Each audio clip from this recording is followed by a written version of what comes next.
दया का मानी होता है कि गुरु पद धारित करते हैं, वो दया वहां से चलेगी। मांगने वाले को मांगना आना चाहिए।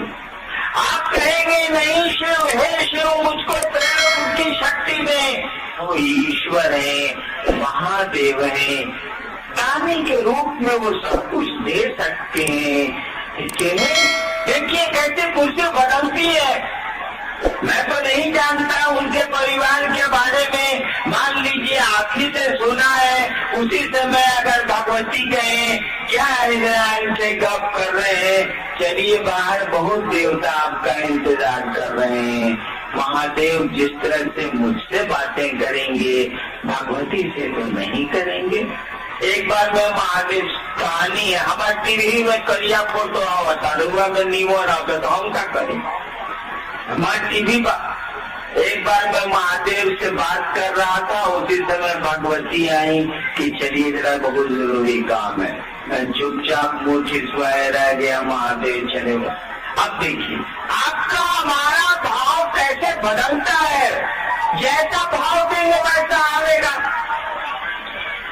एक बात जान लीजिए, जिस तरह से ईश्वर कण कण में बसता है, सीधा विज्ञान है कि कण कण उसी की इच्छा से सृष्ट है, तो बचेगा नहीं, उसी की इच्छा से सृष्ट है, उसी के भीतर शक्ति चलती है और सृष्ट होता है जगत, उसी के भीतर से वो शरण होता है शक्ति का। ईश्वर कण कण में बसता है, इस बात को जान लीजिए। उस ईश्वर का दया भाव भी, उस ईश्वर का गुरु भाव भी हमारे आपके रोम रोम में बसता है। एक एक व्यक्ति के रोम रोम में शिव गुरु बैठा है, एक एक व्यक्ति के रोम में वो शिव बैठा है, उसका दया भाव बैठा है, दया की उसकी इच्छा बैठी है। जिस तरह से उसकी सृष्टि की इच्छा से हम आप सृष्ट होते हैं, उसी तरह उसके साथ चलती है उसकी अनुग्रह शक्ति, साथ चलता है उसका दया भाव।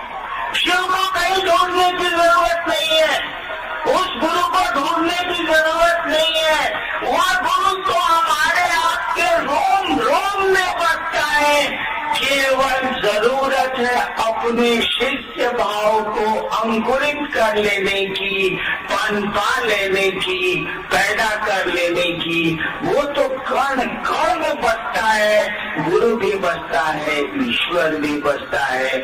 मतलब ये है कि आप हम चाहते क्या है, प्रयोजन हमारा आपका क्या है। जैसा हमारा आपका भाव होगा वैसे परिणाम आवेंगे। भाव क्या, लोग भी हमको आपको पर मित्रता करना चाहिएगा तो मित्र का परिणाम आवेगा, मित्रता नहीं करिएगा तो मित्रता का परिणाम नहीं आवेगा। तंत्र में शिव गुरु की अवधारणा समझ लीजिए। तंत्र शब्द का अर्थ क्या होता है? देखिए, आपने शिव को गुरु माना है, नहीं भी माना है तो हम आप आदमी हैं। अपनी बुद्धि का हमको आपको प्रयोग करना चाहिए। कपड़ा छीने जाइए हमने क्या तो पहले कि 2 रुपया घटावा हो, 5 रुपये 50 रुपये के सौदे में तो हम लोग सौदेबाजी करते हैं। और जहाँ ईश्वर की बात है, गुरु की बात है, थोड़ा भी ध्यान नहीं देते। पूजा की बात है, हम तो विचारते ही नहीं कि शिवलिंग पर जल चढ़ाएंगे तो होगा क्या। हम तो विचारते ही नहीं कि नमः शिवाय का जप करते हैं तो क्या होगा, नहीं विचारते हम लोग। बाबूजी कहले माने तो नमः शिवाय, ओम नमः शिवाय के जप करता नहीं, लोग हमरा के बदले बात तो करता नहीं। इसको उलट के बोलूंगा तो खराब लग जाए। जो कहेगा सो करिएगा हम, कि अपने बुद्धि का हम लोग प्रयोग करते नहीं विचारते। हम लोग क्यों नहीं विचारते? इसका महत्व नहीं समझते। कपड़े का महत्व समझते हैं, पैसे का महत्व समझते हैं, लेकिन पूजा पाठ का कोई महत्व नहीं समझते। रूटीन में करते हैं। करना है, लोगों ने सिखला दिया है तो करते हैं। जानते हैं, मैं आपको बताऊं, मैंने जब शिव को गुरु माना था और शिव से जब मुझको कोई परिणाम नहीं आ रहे थे, मैं किससे कहने जाता बताइए तो जरा। कोई तो नहीं था। मेरे मन में यही आरा गांगी श्मशान में 1974 में ये तय किया था कि गुरु भगवान होते हैं तो भगवान गुरु काहे नहीं है। मैं भगवान शिव को समझता था, मैंने शिव को गुरु मान लिया। मैं तो नहीं जानता था कि महादेव गुरु होते हैं, मुझको नहीं पता था। मैं किताबों में पढ़ा था, न किसी से सुना था।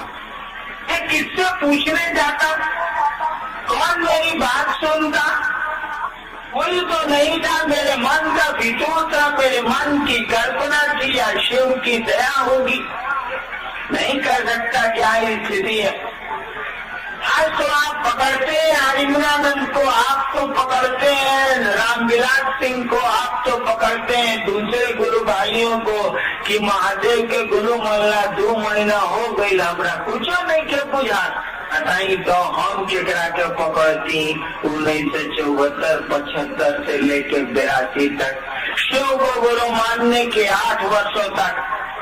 74 में मैंने यही आपके पुराने शाहबाद के जिला मुख्यालय में मैंने शिव को गुरु माना था और 1982 में जब मेरी बदली मजिस्ट्रेट के रूप में मधेपुरा में हुई थी, तब मैंने 8 वर्षों के बाद वहाँ के साथियों को जो श्मशान में सहरसा में मेरे साथ जाते थे, उनको मैंने, अब तो उसमें माननीय मंत्री भी बिहार के हैं लोग, मैंने उनको कहा कि छोड़िए अब श्मशान की पूजा, चलिए शिव को गुरु मानते हैं।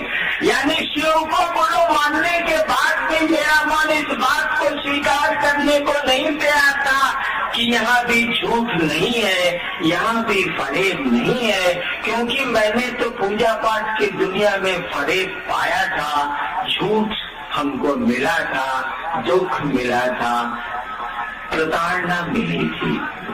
तो जो हमको मिलेगा वही ना आपको देंगे भाई साहब, जो मेरे पास रहेगा वही ना देंगे आपको। हम कहाँ से लाएंगे दूसरी चीजें? हमको मिला है अविश्वास, हमको मिला है धोखा, हमको मिली है अश्रद्धा। आप मुझसे विश्वास मांगते हैं, आप मुझसे श्रद्धा मांगते हैं, झूठ बोलूंगा तो दे दूंगा आपको, लेकिन सही स्थिति तो यही है कि मेरे पास विश्वास नहीं है, मेरे पास श्रद्धा नहीं है। मैं तो व्यापारी हूँ, एक हाथ दे एक हाथ ले की दुनिया समझता हूँ। इसके आगे समझने की हमारी आपकी स्थिति अब नहीं रह गई है। 8 वर्षों तक शिव को गुरु मान के मात्र मैंने अपनी पत्नी और 1-2 आदमी को मैंने कहा था कि मैंने शिव को गुरु माना, और इतने मेरे साथी थे। बचपन से पूजा पाठ की दुनिया से जुड़ा हूँ, कितने साथी होंगे अभी, किसी को मैंने नहीं कहा कि मैंने शिव को गुरु माना। जो मेरे साथ श्मशान जाते थे, जब मैं मजिस्ट्रेट हुआ छपरा में, तो वहाँ के हेड ऑफ डिपार्टमेंट के शशिभूषण वर्मा साहब, बचपन में मैं उनके साथ जमालपुर की घाटियों में साधना करता था। वही वो हेड किया, मैं वही डिप्टी कलेक्टर होके गया था। 1978 की बात हुई है।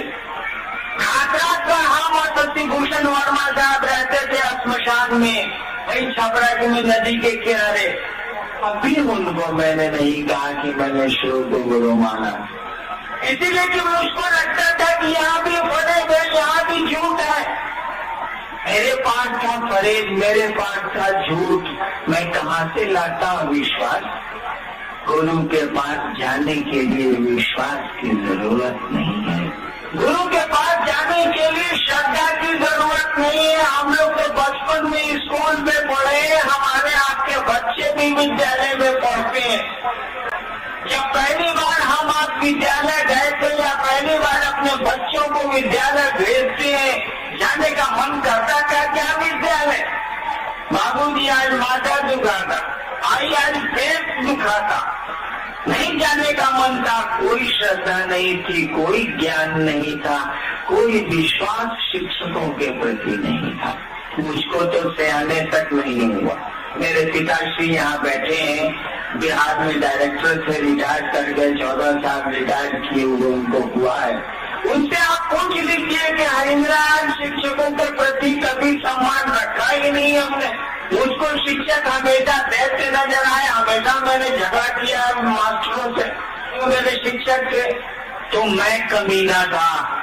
लेकिन कोई देख के कहेगा ना कि ये आदमी आज से 28 साल पहले 30 साल पहले डिप्टी कलेक्टर हुआ है, इसके शिक्षक जरूर ईमानदार रहे हैं, शिक्षकों ने अपनी प्रतिष्ठा बचाई है, अपनी गरिमा बचाई है। ये तो सारा शुरू से ही इडियट था, उसने दिखाया रिश्ता। शिक्षक अपने पद के प्रति गरिमा युक्त थे, उन्होंने अपने पद की गरिमा रखी, मुझको पढ़ाया, मैं उनका विद्यार्थी था। दुष्ट हूँ या अश्रद्धा रखूं, हमारे आपके बच्चे भी तो विद्यालय जाते हैं और बहाना बनाते हैं नहीं जाने का। शिक्षक पढ़ाते हैं, अध्ययन के प्रति अभिरुचि जगाते हैं, पढ़ाई के प्रति प्रेम जगाते हैं। कोई विश्वास छोटे बच्चों में नहीं होता शिक्षक के प्रति, कोई श्रद्धा नहीं थी हमारे आपके पास शिक्षक के प्रति, आज जरूर हो गई है, उस दिन नहीं थी। इसलिए कि खेलना अच्छा लगता था, घूमना अच्छा लगता था, शिक्षक पढ़ाया करते थे। ठीक वही स्थिति गुरु की भी है। मैंने तो शिव को गुरु माना, कोई विश्वास मेरे पास नहीं था, सच मानिए तो आज भी नहीं। मुझको तो शिव को गुरु माने 29 साल हो गए, और कोई मुझसे पूछे कि आपको अपने गुरु पर विश्वास है, मेरा दिल डर जाएगा। विश्वास अभी तक मेरे मन में नहीं बनता। लोग मेरे साथ जो चलते हैं वो जानते हैं कि मैं मंदिरों के भीतर नहीं जाता। बड़ी जगह गया हूँ मैं, कामरूप कामाख्या से लेकर वैष्णव देवी सब जगह कई बार गया हूँ, लेकिन मंदिर के भीतर क्या है इस बेहूदे हरिंद्रानंद को नहीं पता। ऐसा नहीं है कि मैं नहीं समझता कि भगवती क्या है, मैं नहीं समझता, ऐसा नहीं है कि मैं नहीं समझता कि राम या हनुमान क्या है, मैं खूब समझता हूँ। महादेव का चेला हूँ, 30 वर्ष में महादेव ने तो जरूर समझाया होगा, नहीं समझाया होता तो सचिवालय आज मेरा ऑफिस खुला हुआ। मैंने प्रार्थना की है कि आज रात तक लौटूंगा, आज नहीं लौट सकूंगा। यही कि जिस गुरु को मैंने समझा है, जो गुरु सही में क्रियाशील है, जिसको अविश्वास में मैंने अपना गुरु माना है, तब भी वो गुरु की गरिमा निभाता है, तब भी वो क्रियाशील है। ऐसे गुरु को लोग गुरु मान ले तो जगत का कल्याण हो जाएगा, एक एक आदमी का कल्याण हो जाएगा।